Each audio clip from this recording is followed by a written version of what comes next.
نحمده ونستعينه ونستغفره ونعوذ بالله من شرور انفسنا ومن سيئات اعمالنا من يهده الله فلا مضل له ومن يضلل فلا هادي له أشهد أن لا إله إلا الله وحده لا شريك له وأشهد أن محمدا عبده ورسوله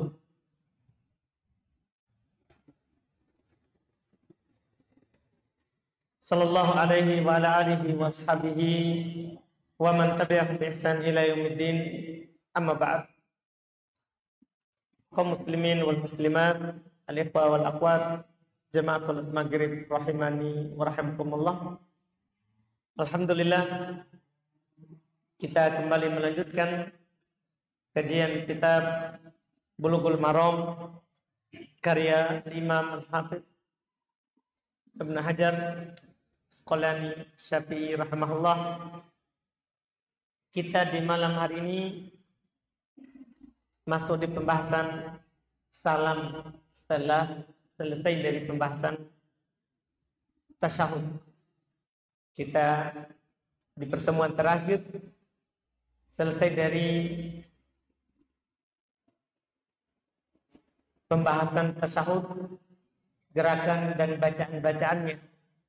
Maka sekarang adalah pembahasan terakhir penutup tentang solat, yaitu salam. Tentang solat, maksudnya sifat solat dari takbir sampai salam. Ini terakhir, setelah itu masuk di pembahasan zikir dan doa setelah salam. Kata beliau rahimahullah di hadis 309, wa an Wa'il ibn Hujr radhiyallahu ta'ala anhu qala sallaitu ma'an nabiyyi sallallahu alaihi wa ala alihi wa sallam fa kana yusallimu an yaminihi assalamu alaikum warahmatullahi wabarakatuh wa an shimalihi assalamu alaikum warahmatullahi. Rawahu Abu Daud bi isnadin sahih. Kata beliau rahimahullah dari Wa'il ibn Hujr radhiyallahu ta'ala anhu, beliau berkata,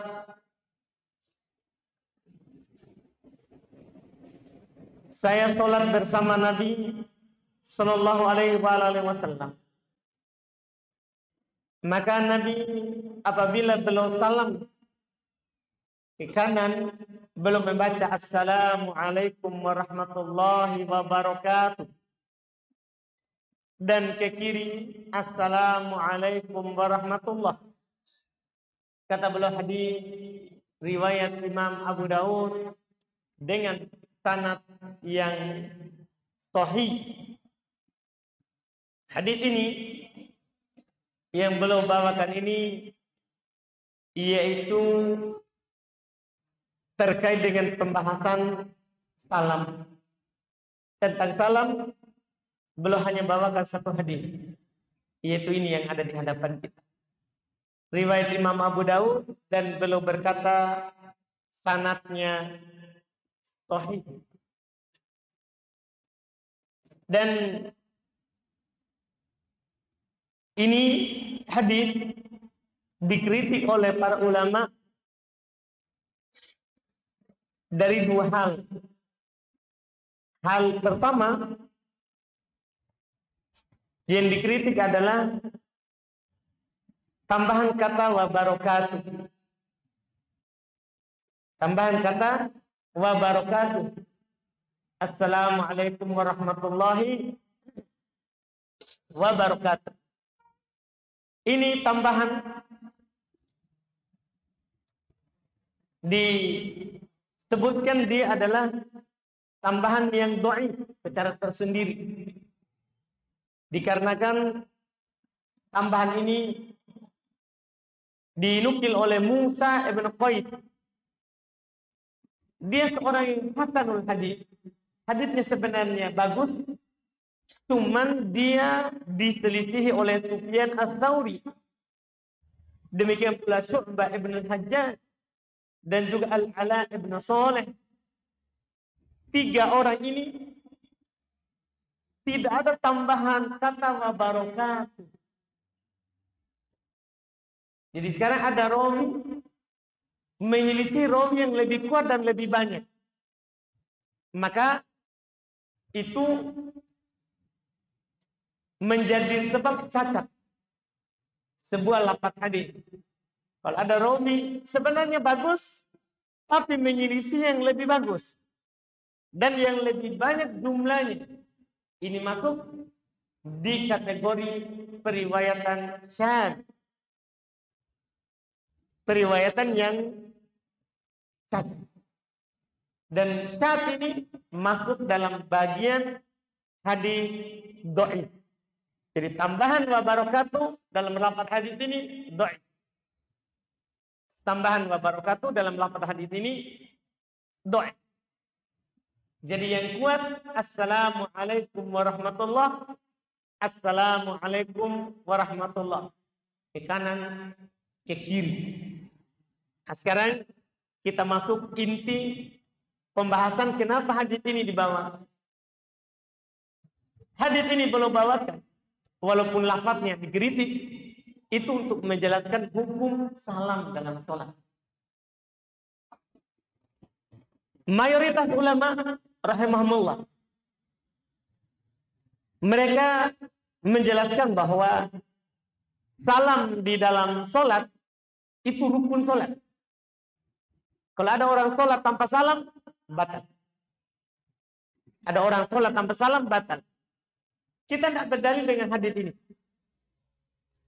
Hadis yang ada di buku. Kita berdalil dengan hadis lain yang tentunya jauh lebih sahih. Ya, dari Nabi kita Muhammad sallallahu alaihi wa ala alihi wasallam, yaitu ucapan beliau dalam riwayat Imam Abu Daud, At-Tirmidzi, Ibnu Majah dan Imam Ahmad, ketika beliau menjelaskan bahwa sholat itu tahrimuhat takbir wa tahliluhat taslim.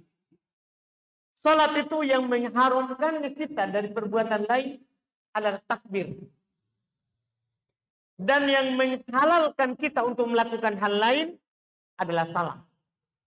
Kita sudah pahami kan takbir hukumnya di pembahasan kita sudah beberapa majelis yang lalu. Bahwa takbiratul ihram kan hukumnya apa? Rukun. Pembukanya ini rukun, otomatis penutupnya juga sama. Rukun juga. Jadi kalau pembukanya rukun, penutupnya juga adalah apa? Rukun. Iya. Cuman para ulama setelah itu berselisih. Salam yang mana? Apakah dua-duanya atau yang pertama saja? Itu yang rukun. Itu yang rukun. Kalau yang pertama jelas. Yang kedua gimana? Nah, ini silang pendapat. Sekelompok ya ada yang mengatakan bahwa salam kedua itu adalah wajib. Tidak berdosa kalau orang tidak salam, berdosa kalau tidak salam kedua. Tapi sholatnya sah. Sekelompok ulama lagi yang mengatakan dia sunnah. Dia hukumnya adalah apa? Sunnah. Yang wajib dan yang rukun adalah salam yang pertama. Dan ini adalah merupakan pendapat dari mayoritas ulama. Bahkan dinukil oleh Al-Imam Ibnu Munzir kesepakatan bahwa salam yang pertama itu yang rukun. Adapun salam yang kedua itu hukumnya adalah sunnah. Paling tingginya hanya wajib. Artinya banyak nanti hal yang timbul hukum seputar ini ketika kita katakan itu hukumnya sunnah. Kalau ada orang salam pertama kemudian dia kentut, sah sholatnya. Karena salam yang kedua bukan kewajiban. Itu adalah apa? Sunnah. Itu adalah sunnah. Banyak hal. Sah sholatnya, tidak batal. Dan ini juga telah sahih pendapat dari mayoritas ini dari Anas bin Malik, dari Abdullah bin Umar, dari Aisyah radhiyallahu taala anhum ajma'in. Semua mereka berpendapat bahwa salam yang pertama itulah yang rukun. Yang kedua hukumnya adalah sunnah. Hukumnya adalah sunnah. Adapun cara salamnya bagaimana?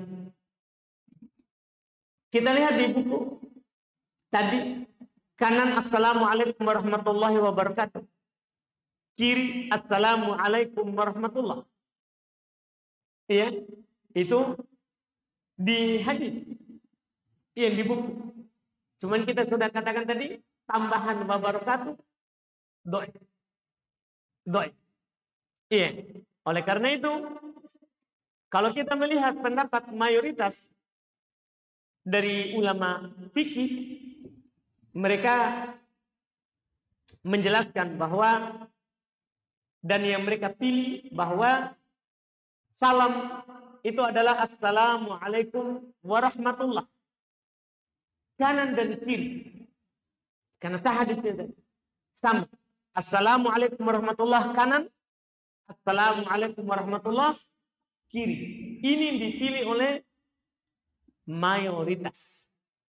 Ini dipilih oleh mayoritas. Dan boleh juga hanya terbatas pada assalamualaikum. Artinya sah. Tapi sunnahnya kita sempurnakan assalamualaikum warahmatullah, assalamualaikum warahmatullah. Dengan dalil pertama di buku tanpa wabarakatuh.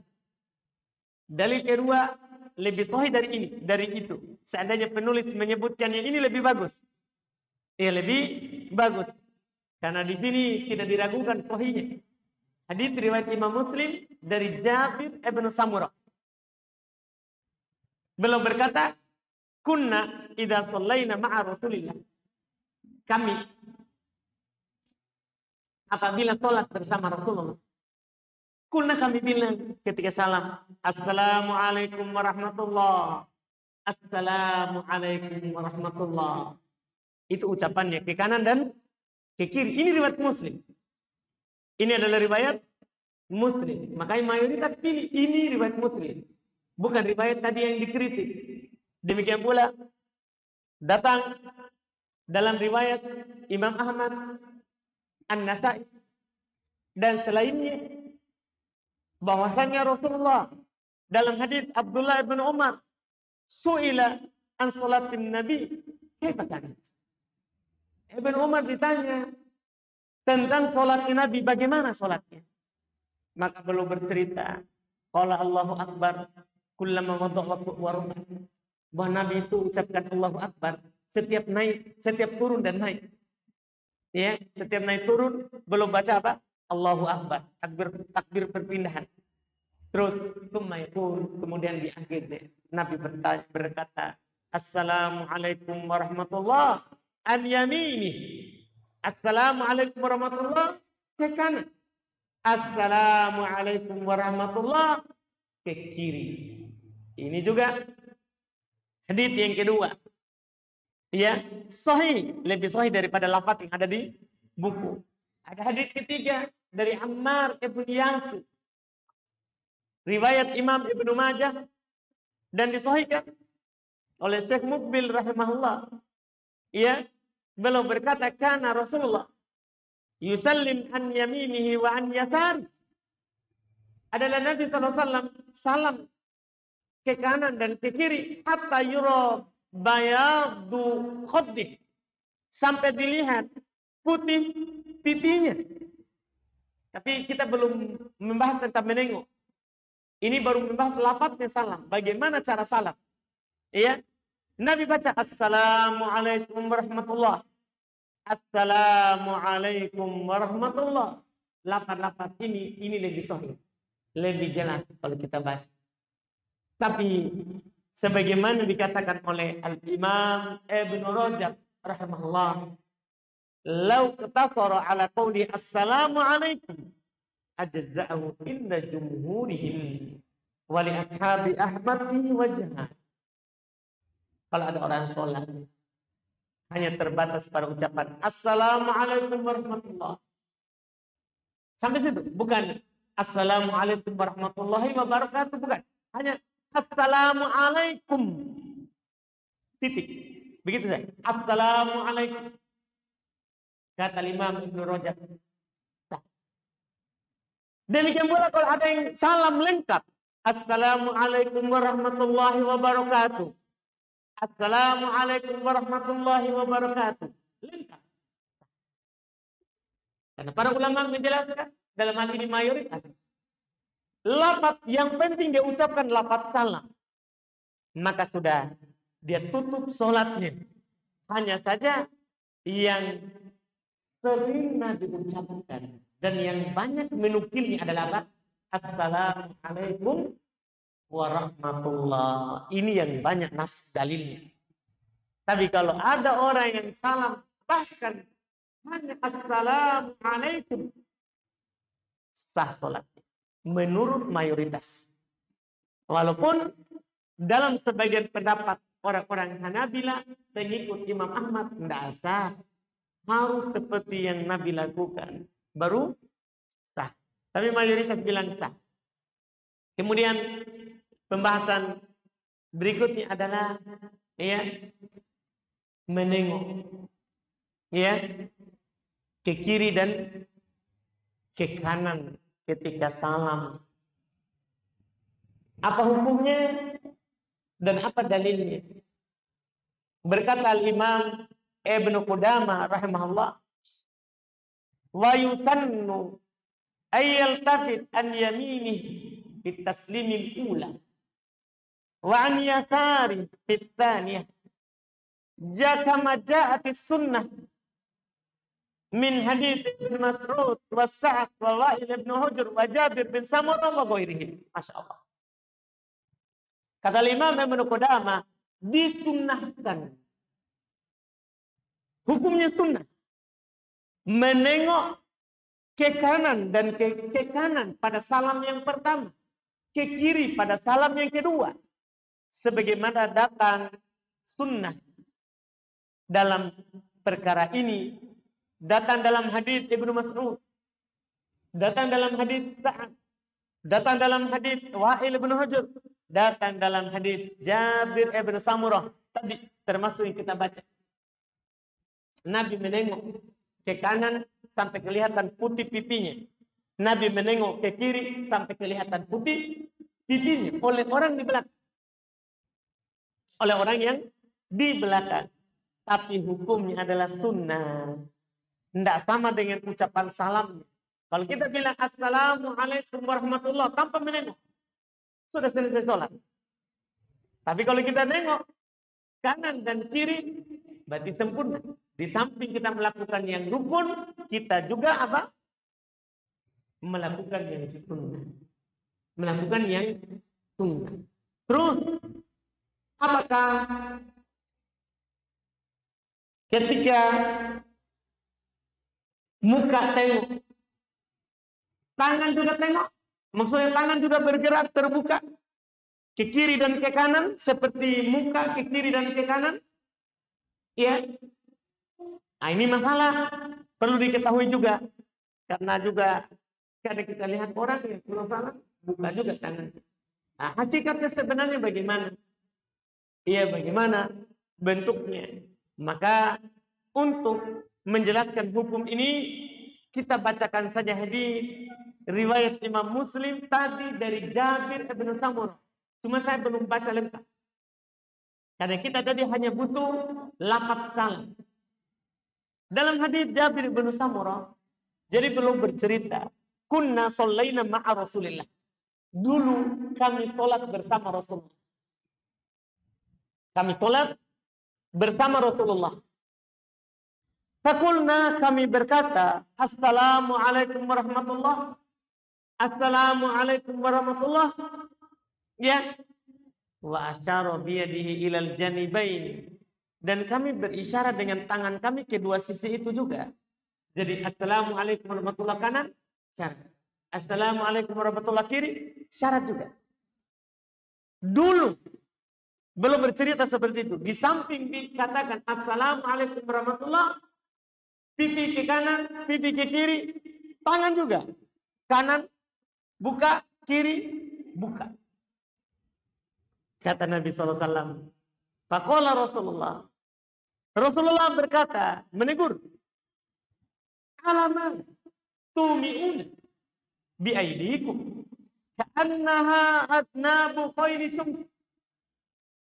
Innama yakfi ahadukum ayyadu yadahu ala fakidihi. Thumma yusallim ala akhihi min ala yaminihi wasimanihi.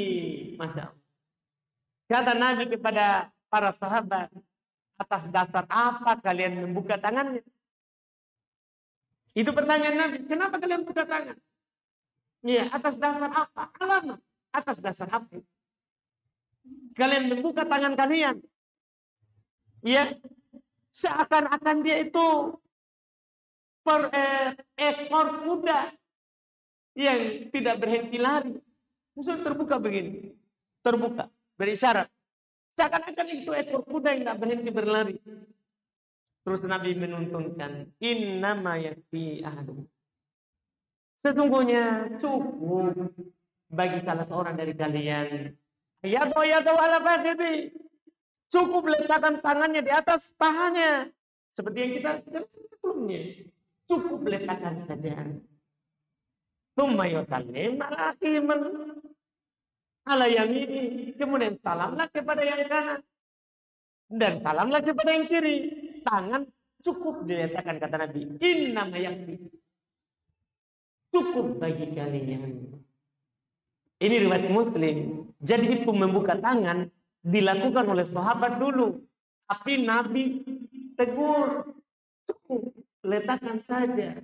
Berarti itu tidak sunnah. Berarti itu tidak sunnah. Siapa yang melakukannya, maka dia telah menyelisih Nabi.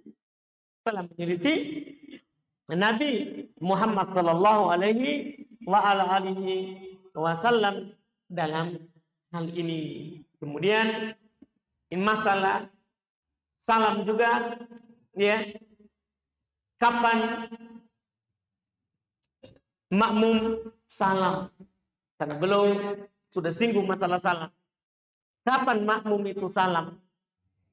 Kapan makmum itu salam? Imam Al-Bukhari rahimahullah memberikan judul bab dalam sahihnya. Beliau berkata, bab yusallim hina yusallil imam. Bab makmum itu salam ketika imam sudah salam. Ya, ketika imam sudah salam, dia salam. Tidak boleh dia berlama-lama. Karena juga Nabi SAW bersabda, innama ju'ilal imam diutam. Imam itu dijadikan supaya diikuti. Namanya mengikuti ya. Ketika dia salam, maka apa? Salam. Seperti Nabi katakan, idza kabbar fakabbir. Kalau imam takbir, langsung takbir. Wa idza raka'a farka. Kalau dia ruku, ruku. Wa idza rafa'a ra'sahu min ruku' farfa. Kalau dia angkat kepalanya di ruku', angkat. Wa idza sajada fasjud. Kalau sujud maka sujud tanpa selang waktu, tanpa jeda. Tanpa jeda waktunya. Sama juga dengan salam. Ya, sebagaimana sujud juga kata Nabi, wa idza rafa'a ra'sahu min sujud farfa. Kalau imam sudah angkat kepalanya dari sujud, angkat tanpa selang waktu. Tidak boleh kita doa lama-lama, imam sudah naik, kita masih di bawah. Tidak boleh itu menyelisih imam namanya. Kalau kita mau berdoa panjang, nanti di sholat sendiri. Jangan di sholat apa? Berjamaah. Karena jamaah ini ada namanya hak kita sebagai makmum dan ada haknya imam untuk diikuti. Untuk diikuti. Haknya makmum, imam perhatikan makmum. Seorang imam harus dia perhatikan selalu makmumnya. Ini makmumnya gimana? Sebetulnya ada orang tua di belakang. Ada orang yang lagi memiliki kebutuhan. Dia mau segera pulang. Ada orang yang sakit. Itu haknya makmum. Imam harus lihat ke belakang. haknya imam, makmum harus ikuti. Harus apa? Ikuti. Makanya kalau kita masbuk, kita nggak boleh menunggu imam sampai berdiri. Kata Nabi SAW, ya, idza ataitum shalah fatuha bis sakinati wal maghfirah. Jika kalian mendatangi sholat, datangi dengan tenang dan wibawa. Jangan lari. Walaupun kita lambat, jangan lari. Nabi perintahkan, datangi dengan tenang. Datangi dengan wibawa. Jalan biasa. Seperti kita biasanya kalau tidak masbuk. Kemudian kata Nabi, wa ma adraktum fasallu wa ma fatakum fa'atimmu. Apa yang kalian dapati langsung ikut. Itu hak imam, langsung kita ikut. Jadi dapat sujud, langsung ikut sujud. Dapat antara dua sujud, langsung ikut. Dapat tasyahud, langsung ikut. Walaupun kita belum tasyahud, belum saatnya kita tasyahud. Tapi imam harus diikuti. Imam harus diikuti. Ini namanya ketentuan. Nah, sama juga dengan salam. Jika imam telah salam. Iya, ini yang disebutkan. Dan ya, di pendapat ini yang disebutkan oleh ya, Al-Imam Al-Bukhari ini disebutkan oleh Imam Ahmad, Imam Syafi'i, ya, dan ini yang datang dari Itban ibn Malik radhiyallahu ta'ala anhu, sahabat Nabi, belum bercerita dalam hadis yang disebutkan oleh Imam Al-Bukhari, "Shallaina ma'a Rasulillah fasallamna hina sallama." Kami sholat bersama Rasulullah, maka kami pun sholat ketika Nabi sholat. Hina itu saat. Hina tanpa selang waktu. Kami salam saat Nabi salam. Ini ya ketentuan terkait dengan makmum. Kapan dia salam? Kapan dia salam? Terus bagaimana kalau dia salam sebelumnya? Sebelum imam. Imam sudah masih tasyahud. Dia sudah selesai dari tasyahud. Dia sudah berdoa banyak, tapi imam belum selesai juga doanya. Akhirnya dia salam duluan. Gimana kalau ada yang seperti itu? Kata Imam Ibn Rajab rahimahullah terkait dengan kasus ini, idza sallama al-ma'mum qabla salam imam. Jika makmum salam sebelum imamnya salam, lam yajuz. Satu, tidak boleh. Tidak boleh itu dilakukan. Itu pertama ucapan belum. Kedua, wa batalat sholatuhu in ta'ammada dzalik. Batal sholatnya kalau sengaja. Kecuali kalau tidak sengaja. Dia kira imam sudah salam, akhirnya dia salam, assalamualaikum warahmatullah. Tidak sengaja, dia tidak tahu kalau imam belum salam, tidak batal. Tapi kalau sengaja, dia tahu imam belum salam, tapi dia salam, batal. Jadi pertama itu tidak boleh. Yang kedua, batal sholatnya. Batal sholatnya. Ini yang disebutkan oleh Al-Imam Ibn Rajab rahimahullahu ta'ala, ya, terkait dengan makmum. Terus tadi juga terdapat ya isyarat ya dari apa yang disebutkan oleh penulis dari dalil yang belum katakan tadi. Wa'il bin Hujur katakan kami sholat bersama Nabi, ya, salam ke kanan dan ke kiri. Itu menunjukkan bahwa sunnah itu kita salam kanan dulu baru kiri, kanan dulu baru kiri. Dan pada hakikatnya seluruh perbuatan baik itu disunnahkan pakai yang kanan dulu baru yang kiri. Semua perbuatan baik, hal-hal yang ada kebaikan di dalamnya itu seperti itu. Bukan hanya salam, tapi semuanya. Dalam hadis Aisyah radhiyallahu ta'ala anha, kata beliau, kana Nabi sallallahu alaihi wa alihi wasallam yu'jibu tayammun. adalah Nabi kita Muhammad SAW belum senang dengan yang kanan-kanan. Fitana'uli, wa tarujuli, wa tatahurihi, wa bisani boleh. Nabi katanya senang pakai yang kanan-kanan duluan. Dalam bersandal, dalam bersisir, dalam bertoharoh, berwudu, ya, belum mulai dengan yang kanan. Dan pada seluruh keadaannya. Pada seluruh keadaannya. Termasuk yang kita bahas sekarang. Ya, kita salam kanan dulu baru apa? Kiri. Kalau ada orang salam kiri dulu baru kanan. Sah sholatnya. Telah selesai sholatnya. Tapi menyelisih sunnah. Sunnah itu adalah kanan dulu baru apa? Kiri. Ya, kanan dulu baru kiri. Ini ya terkait dengan salam. Dengan ini alhamdulillah berarti kita telah selesai dari sifat sholat Nabi SAW, dari takbiratul ihram sampai salam. Setelah itu ia belum akan masuk dalam pembahasan ya zikir dan doa setelah sholat, serta sedikit yang terkait dengan sholat. Ya, kita ambil di pertemuan akan datang yang ini. Ya, setelah itu baru kita akan masuk di bab sujud sahwi. Kita satukan di pertemuan akan datang supaya ya masuk dalam satu pembahasan. Karena lumayan belum sebutkan terkait dengan zikir saja ada 4 hadis. Ada 4 hadis. Bagus kita satukan di pertemuan akan datang. Alhamdulillah.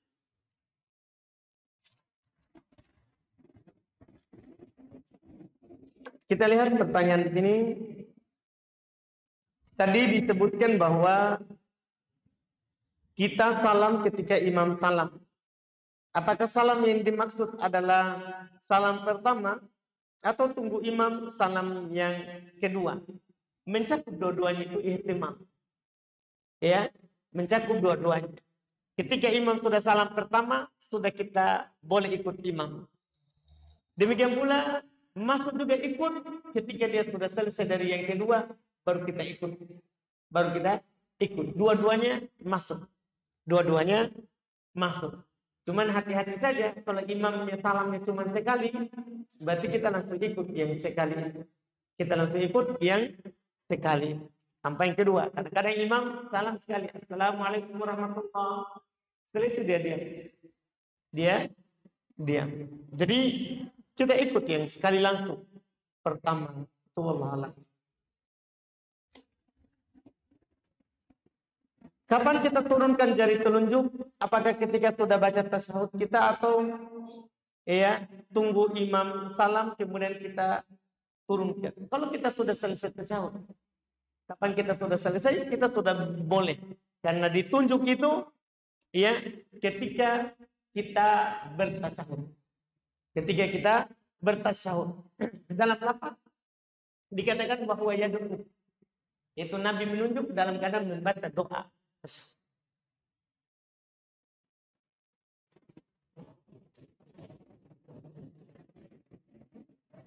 Adakah sholat sunnah rawatib di waktu Jumat? Kalau sebelum Jumat tidak ada. Tidak ada sholat sunnah rawatib sebelum Jumat. Kalau setelah Jumat ada, Nabi biasa lakukan di rumah 4 rakaat, 2 rakaat. Ya setelah ada pun sebelumnya tidak ada sholat qobliyah Jumat. Tidak ada sholat qobliyah Jumat.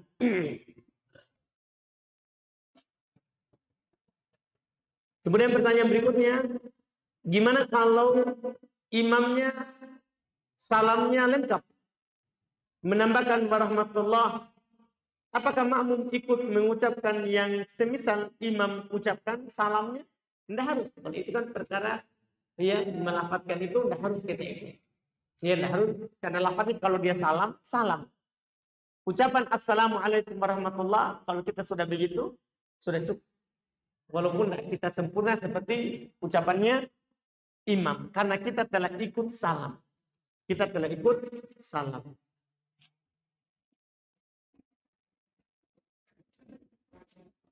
Jika Ustaz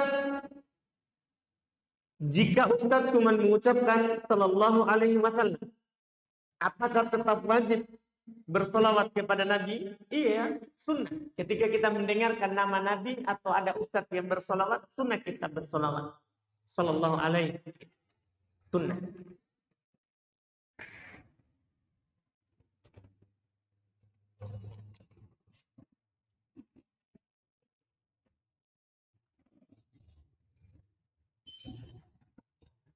Sini ada pertanyaan.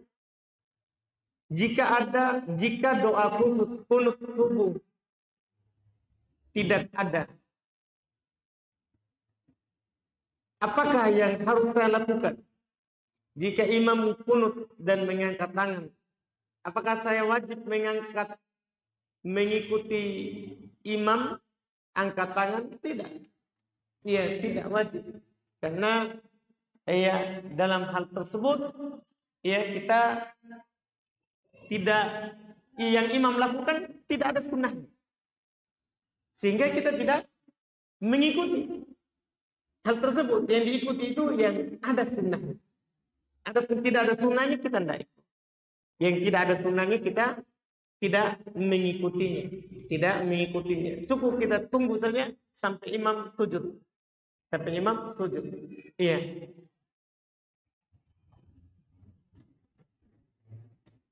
Ini pertanyaan panjang, tapi coba kita baca karena masih ada waktu. Afan Ustaz, saya mau bertanya dan mohon pencerahannya.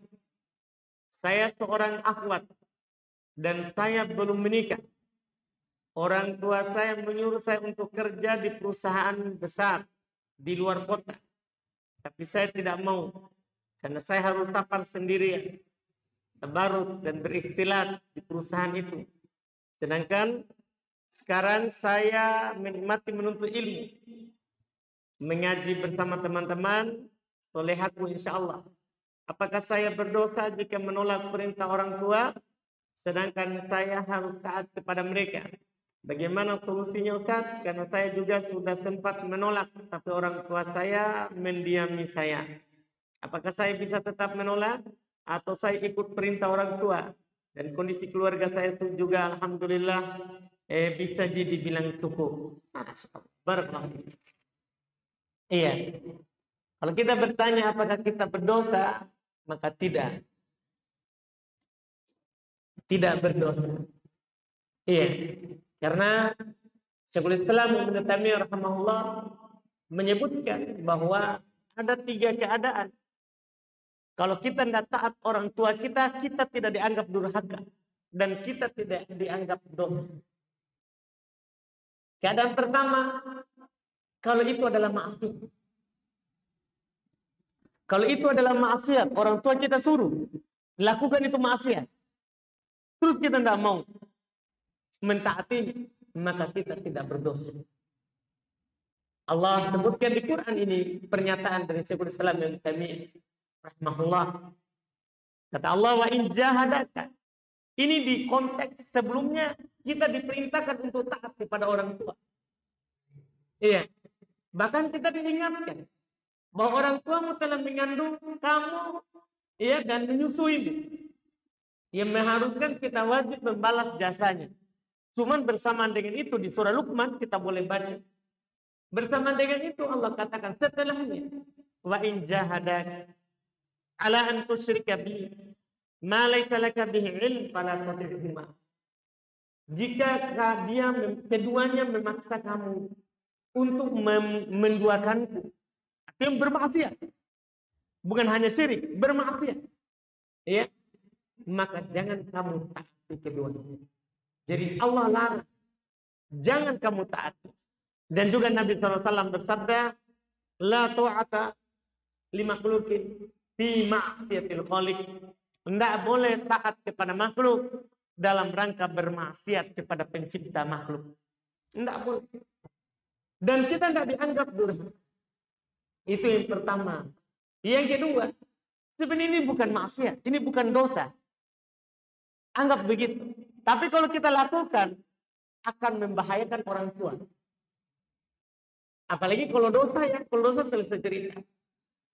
Tapi kalau kita lakukan ini masalah yang dia suruhkan, akan membahayakan orang tua, maka boleh kita taati. Dan kalau kita tidak taati, kita tidak dianggap durhaka. Yang ini membahayakan orang tua. Yang ketiga, kalau membahayakan kita sendiri, membahayakan agama kita, membahayakan jiwa kita, jiwa anak, agama anak. Maka ketika anak itu tidak mentaatinya, maka dia tidak dianggap berdosa. Seperti misalnya tadi, anggaplah pekerjaannya mubah, tapi membahayakan si anak. Ya, dia akan safar tanpa mahram. Ya, dia akan istilah, terus dia tidak lakukan, dia tidak berdosa. Dia tidak dianggap berdosa. Jadi kalau kita bertanya berdosa atau tidak, tidak berdosa, tidak durhaka, Kemudian adapun pertanyaan yang berikutnya, apa harus dilakukan? Ya, karena orang tua pada saat menolak dia mendiami, tidak apa-apa. Itu biasa. Oh, namanya orang kalau tidak dilakukan apa yang disuruh, pasti dia ada sakit hatinya. Cuman itu tidak ada masalah. Makanya Allah katakan setelah ayat tadi itu, Allah katakan setelahnya, wasahibhuma fid dunya ma'rufa. Tetap bergaul dengan keduanya di dunia dalam keadaan apa? Baik. Jadi dia suruh kita kepada dosa, kita tidak taati. Bukan berarti kita disuruh durhaka, bukan. Kita cuma tidak taati, tapi tetap temani orang tuanya. Dia di rumah, tetap kita layani seperti biasa. Ya, kalau biasa cuci piring, cuci piringnya. Biasa cuci baju, cuci bajunya. Biasa melayani orang tua, layani. Cuma perintahnya kepada dosa, kita tidak lakukan. Jadi itu ya yang harus kita lakukan, wallahu alam, dan bersabar menghadapi orang tuanya itu karena dia tidak paham. Itu karena dia tidak paham saja apa yang dia inginkan. Dan kita cuma butuh sabar di awal ini saja. Iya, di awal saja. Insya Allah nanti orang tua akan pahami. Allah akan membukakan pemahaman terhadapnya. Kesabaran itu di awal kali. Kesabaran itu di awal kali. Sambil kita berdoa ya kepada Allah supaya memberikan hidayah kepada orang tuanya dan memberikan kemudahan kepada kita. Dan kalau kita bertakwa kepada Allah, tentunya pasti akan ada jalan keluar. Pasti ada jalan keluar. Lagi yang disebutkan ya dalam pertanyaan. Wallahu a'lam. Masih ada pertanyaan? Silakan.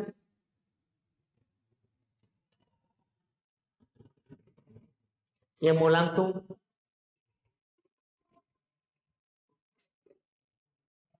Kalau tidak ada kita tutup. Silakan.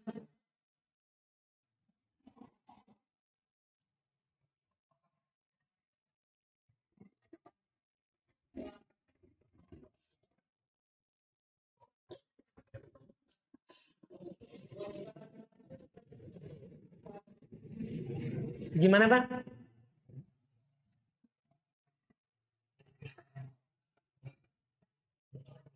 Iya.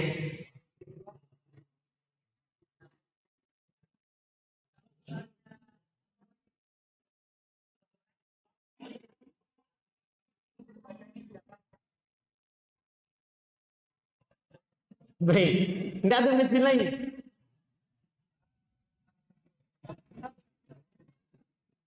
Oh, berarti kalau misal. Oh iya, baik. Alhamdulillah. Baik. Sekarang kan laki-laki harus ke masjid.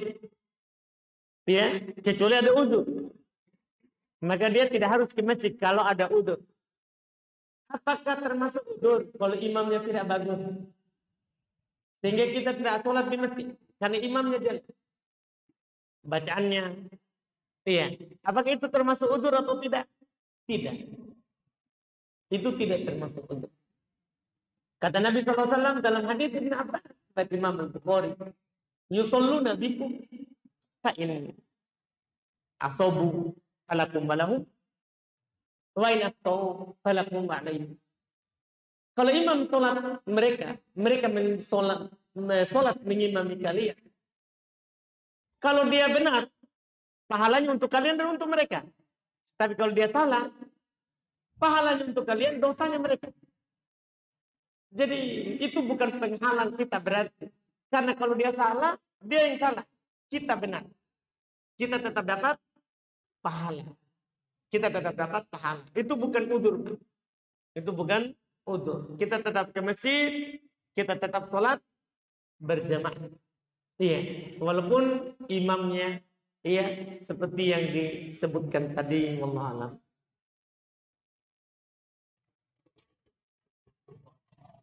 Ada?